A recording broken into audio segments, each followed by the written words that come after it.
What's up, everybody? Welcome to Pete's Basement, episode 27. We'd like to thank Russ's Pizza on Manhattan Avenue for providing us with this feast of pepperoni and cheese and sauce today. And we're going to open up this. Did I tell you about I saw Batman? So good, man. Now let me tell you and our viewing audience why I punched Steve in the face. I have not seen Batman yet, and it's been out for 2 weeks. And I promised myself that the next person that told me how great Batman was, or texted me and told me how great Batman was, or that I have to see Batman, I was going to punch them in the face. What are we reviewing first? Ah, yes, Avengers, and all of the good scrolliness therein. We had a good one, we had a bad one, we had a lukewarm one. Yeah, you want to start down and work up?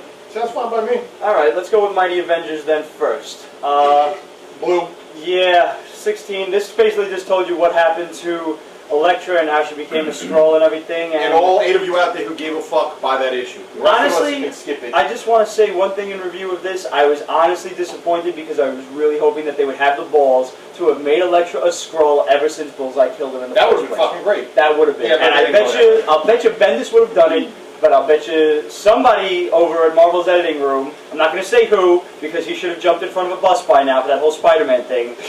He was probably the reason that they didn't make her a I'm going to tell you this, beginning. Secret Invasion started to fall apart for me a little bit with this shit. Think so? At first they were using Secret, or Mighty Avengers, New Avengers is like, the peripheral books out there for, telling backstory, but you didn't need it.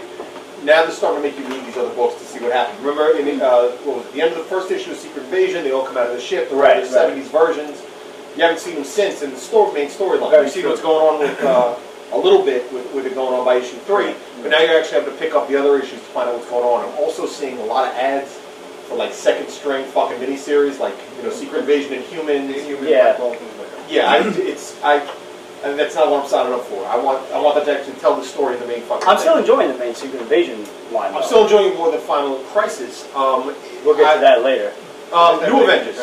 That was a good one, actually. This was, but again, you kind of need this one to see what's going on. This one told the story of the Captain America that came out of the ship. And without any spoilers, literally all this whole story is just one scene. Yeah. The only thing that's cool about it is the reveal, which we're not going to give. Here's what I want to know, though. Like, when it comes to these deep cover Skrull agents that, they're so deep cover that they don't even know that they're Skrulls. Well, they think they're human. Like, what is the point of all of that? Because how are they even going to contribute to this invasion? Because it's going to come to the point where they're going to be fighting Skrulls. Well, that actually they're so deep cover. I think they're supposed to be given, I guess, some kind of code word or something to bring them out of it. Something that they just know. Well, these fucking Skrulls better get to coding. Because no, I think it's supposed to be programming that they know who to kill and who not to kill. It's got to be, because if they. But that's a weakness in it. That's sort of a weakness. That's a weakness in the story. One too many deep cover agents. Well, they also brought it up. You guys mentioned in Incredible Hulk. That is true, yes. They bring up, spoiler alert, the dog was a Skrull. You know what I mean? That was basically the big thing that happened in Incredible Hercules 119, which should be on the screen now. I don't have it in front of me. It's in this menagerie somewhere. But yeah, it was basically it, and it was a pretty weird and convoluted fight scene with the gods and a bunch of weird alien gods that it just wasn't well drawn because it was just... You didn't really get to see the alien gods. There was like a tentacle here in a panel, and there was like a fucking spike coming out of nowhere. The lukewarm issue was the Avengers Initiative, which covered... starring the 3D Man of all people. 3D Man and Crusader. Yeah. Like you said. He is a Skrull, and... But here's the thing, with the Crusader, Steve, we were talking about this before, kind of reminds me of like a cheap Martian Manhunter knockoff. Yeah. So that, okay, I'll go with that. All the way down to the fact that he likes candy and cookies. You're right, you're right. I didn't even pick up on that. Yeah, it's not that great. It's lukewarm. It's all right. It's an interesting character. It's basically just like the first 3 or 4 pages is 3D Man running out of the base because he thinks everybody's a Skrull, but then you find out the Crusader's ring only works for 30 feet, so he's going to be back to seeing Skrulls. Who the Skrulls are. Why would they make something that only works 30 feet? I don't know. We don't ask these questions. Yeah, it's comic book. You know what I mean? Next you're going to be asking why Batman and Superman wear the drawers on the outside. I mean, you got to just sort of... That's just one of those things that you don't ask. Just leave it. And then the rest of the story was like Crusader's origin and how he came to Earth in the first place as part of the invasion. And if he was a character, but if he was a character that they mentioned a lot in Initiative, I'd give him a fuck. But he did pop up in that new Avengers. They flashed back to one of those early issues. Who's number right? Yeah, but what I'm saying is he's not like a character that anyone gives a fuck about. shit. So this really sort of failed in that regard. What didn't fail this week was Captain America. Yeah. Although this is last week's issue, Captain America continues to be one of the best books that Marvel puts out. It's completely isolated from Secret Invasion. So far, yeah. So far, really good fight scene. Shows that the new Cap is pretty much a greenhorn still. Yeah, I like that. and he's strong as hell. Yeah. Bucky gets his ass handed to him. Wow. Nice. Yeah. Yeah, it was good. It was a good issue. It's got a good fight scene, and it shows that this new Cap has a lot of potential, in my opinion. Mm-hmm. And as usual, Brubaker keeps the background story bubbling really nicely. So I highly recommend that one. Yeah. So Swarczynski, the new writer for this, seems to be someone who they've been grooming for the book. It's a decent storyline. Jumps right into his 33rd birthday. And Supposedly they ain't gonna live that long. They're following the. This takes off right after the last one with his birthday. And what's interesting is that they seem to be really enjoying this whole concept of having the flashbacks drawn by different artists. They've been doing Yeah, it's not bad. It's not bad. It's a decent jumping on point. Yeah, but you know what? The beginning artwork really was terrible. Yeah.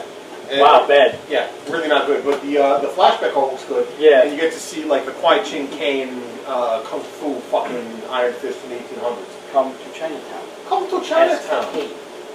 That was an awesome Chinatown is here, guys. Either way, this is a good book, and it's a good jumping on point, and it's also the last decent book that Marvel put out in the last couple of weeks. And with that, we segue directly into DC, which we actually, thankfully, only have 2 things to review this week. Yeah, because another part to that Batman R.I.P. piece of shit came out, and we're just not even going to review it. Grant Morrison, please just stop what you're doing. You know, the funny thing is, I was talking to Jessica the other day, and we were trying to figure out what, if anything, Grant Morrison ever did that really contributed to the comics world. And if you out there have something, wait, besides All-Star Superman. Doom Patrol, fucking, the good fucking parts of JLA when they did the reboot.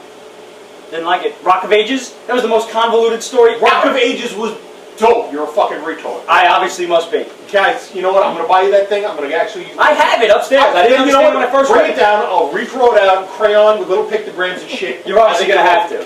Because the one story that I gave him credit for, which was Tower of Babel, was not even written by him.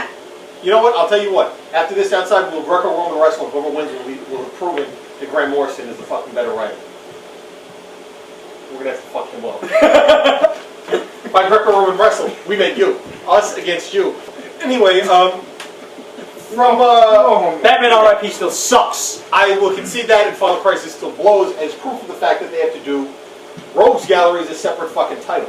And you know what? I enjoyed that. I'm a big Flash fan. It's Jeff Johns, baby. Rogue's Revenge was really cool. If you were reading Flash back when Wally